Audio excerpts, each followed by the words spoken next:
ಸಂವೇದನಾ. Save nature and culture for future. ಇವತ್ತು ಅಂಥ ನೀರನ್ನ ಹರಿತಾ ಇರುವ ನೀರು ನಮಗೆ ಮನಸ್ಸಲ್ಲಿ ಒಂದು ತೀರ್ಥ ಅಂತಂದ್ರೆ ಅಲ್ಲೆಲ್ಲೋ ಇರ್ತದೆ, ದೂರದಲ್ಲಿರುವಂಥ ಗಂಗೆ, ತುಂಗೆ, ಕಾವೇರಿ, ಇದೆಲ್ಲವೂ ತೀರ್ಥ ಅಂತ ನಮ್ಮ ಮನಸ್ಸಿನಲ್ಲಿ ಇರ್ತದೆ. ಆದರೆ ನಮ್ಮ ಊರಿನಲ್ಲೇ ಹರಿಯುವಂಥ ನದಿ ಅಂತಂದಾಗ ಅದಕ್ಕೆ ನಾವು ಏನು ಬೇಕಾದರೂ ಹಾಕಬಹುದು. ಅದು ತೀರ್ಥ ಅಂತ ಕಲ್ಪನೆ ನಮ್ಮ ಮನಸ್ಸಿಗೆ ಬರೋದಿಲ್ಲ. ಎಲ್ಲೆಲ್ಲ ಹೋದಾಗ ಯಾವ ನದಿ ಮೂಲವನ್ನು ಕಂಡಾಗಲೂ ಕೂಡ ನನಗೆ ಯಾವಾಗ ಇದು ಗಂಗೆ, ಇದು ಸರಸ್ವತಿ, ಇದು ಕಾವೇರಿ ಅನ್ನುವಂಥ ಭಾವ ಬರುತ್ತೋ ಇದು ಯಾತ್ರೆಯಿಂದ ಬರಬೇಕಾದಂಥ ಗುಣ.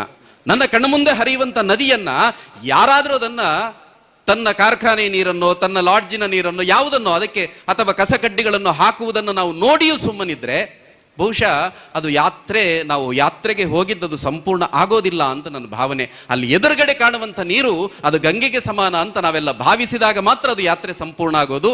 ಅಂತ ಅದೆಲ್ಲವನ್ನ ಉಳಿಸುವಂಥ ಕೆಲಸ ಅದು ನಮ್ಮದೇ.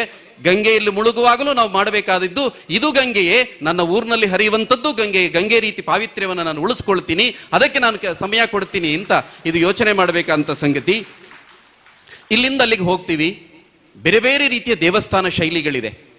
ಅದರಲ್ಲಿ ನಾಗರ ಶೈಲಿ ಅಂತ ಒಂದಿದೆ, ದ್ರಾವಿಡ ಶೈಲಿ ಅಂತ ಒಂದಿದೆ. ಈ ರೀತಿ 2-3 ರೀತಿಯ ಶೈಲಿಯ ದೇವಸ್ಥಾನಗಳು ಭಾರತದಾದ್ಯಂತ ಇದೆ. ಇದು ಯಾವ ಶೈಲಿಯ ನಾವು ಅಧ್ಯಯನ ಮಾಡ್ತಾ ಹೋದಾಗ ಇದೆಲ್ಲ ಸಂಗತಿಗಳನ್ನು ನೋಡ್ಬೋದು. ಈ ದೇವಸ್ಥಾನ ಯಾವ ಶೈಲಿಯಲ್ಲಿ ಕಟ್ಟಿದ್ದಾರೆ, ದ್ರಾವಿಡ ಶೈಲಿಯಲ್ಲಿಯೋ ನಾಗರ ಶೈಲಿಯಲ್ಲಿಯೋ ಈ ರೀತಿ ಯಾವ ಶೈಲಿಯಲ್ಲಿ ಕಟ್ಟಿದ್ದಾರೆ ಅನ್ನುವಂಥದ್ದನ್ನು ಹೀಗೆ ಇದೆಲ್ಲ ನೋಡಿದಾಗ ನಮಗನಿಸೋದೇನು ಅಂತಂದ್ರೆ, ಒಟ್ಟು ಯಾತ್ರೆ ಹೋಗ್ತೀವಿ, 10 ವರ್ಷಗಳಲ್ಲಿ ಯಾತ್ರೆ ಮಾಡಿದ್ದೀವಿ.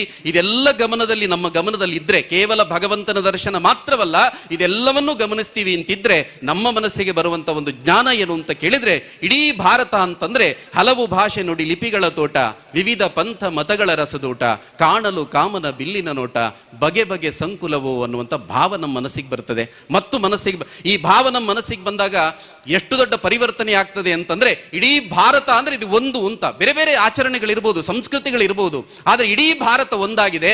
ಒಂದು ಸಂಸ್ಕೃತಿಯಲ್ಲೇ ಇಡೀ ಭಾರತವನ್ನು ಈ ಒಂದು ಸಂಸ್ಕೃತಿ ಬೆಸೆದಿದೆ ಅನ್ನುವಂಥದ್ದು ಬಂದಾಗ, ಉದಾಹರಣೆಗೆ ನಮಗೂ ತಮಿಳುನಾಡಿಗೂ ಯಾವಾಗಲೂ ಜಗಳ ಆಗುತ್ತೆ ಕಾವೇರಿ ನದಿ ನೀರಿಗೋಸ್ಕರ. ನಮಗೂ ಈ ಬೆಳಗಾಂನ ಸಲುವಾಗಿ ಮಹಾರಾಷ್ಟ್ರದ ಜೊತೆ ಜಗಳ ಆಗುತ್ತೆ. ನಮಗೂ ಆಂಧ್ರ ಪ್ರದೇಶಕ್ಕೂ ಕೃಷ್ಣಾ ನದಿ ನೀರಿನ ಸಲುವಾಗಿ ಜಗಳ ಆಗುತ್ತೆ. ಇದು ಜಗಳ ಯಾಕೆ ಅಂತ ಕೇಳಿದ್ರೆ, ನಾವು ಬೇರೆ ಅವರು ಬೇರೆ, ನಾವು ಬೇರೆ ತಮಿಳುನಾಡಿನವರು ಬೇರೆ, ನಾವು ಬೇರೆ ಆಂಧ್ರದವರು ಬೇರೆ ಅನ್ನುವ ಭಾವ ಇದ್ದಾಗ ಮಾತ್ರ ಈ ಜಗಳ ಆಗುತ್ತೆ. ನಾವೆಲ್ಲರೂ ಒಂದು ಅಂತಂದಾಗ ಈ ಭಾವ ಇರೋದಿಲ್ಲ.